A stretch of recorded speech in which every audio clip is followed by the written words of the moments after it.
আসসালামু আলাইকুম সুপ্রিয় দর্শক, সবার কী অবস্থা? হাজির হয়ে গেলাম দীপ্তি টিভির নিবেদিত মাশরাফি জুনিয়র নাটকের 1111তম পর্বে কী সব ঘটতে চলেছে তার অগ্রিম আপডেট নিয়ে।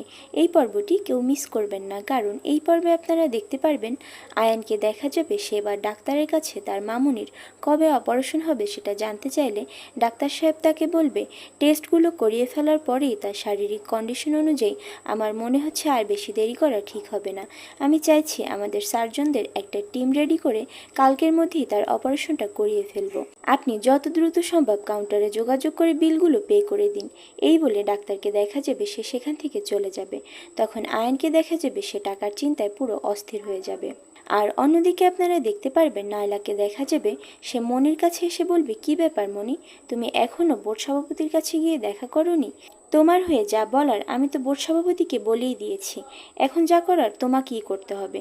তুমি এখনই গিয়ে সভাপতির কাছে রিপোর্ট করো। তখন মনি বলবে, তা ঠিক আছে, কিন্তু নায়লা এখানে আসার পরেই দেখছি সবাই শুধু জান্নাতকে নিয়ে কথা বলছে। আচ্ছা তুমি কাকে চাও বলো তো? তখন নায়লা বলবে, দেখো মনি, আমি নিঃসন্দেহে তোমাকেই চাই জাতীয় দলে, কিন্তু বোর্ড সভাপতি ব্যক্তিগতভাবে জান্নাতকে খুবই পছন্দ করে। এখানে আমার কিছুই করার নেই, উপর থেকে আমার উপরে চাপ আছে। আমি ব্যক্তিগতভাবে কোনো সিদ্ধান্তই নিতে পারবো না, সমস্ত সিদ্ধান্ত তো নির্বাচকেরাই নেবে। জাতীয় দলে তারা একজন যোগ্য অলরাউন্ডারকেই চায়। আজকে খেলার পারফরমেন্সের উপর নির্ভর করছে যে কে সিলেকশন হবে জাতীয় দলে।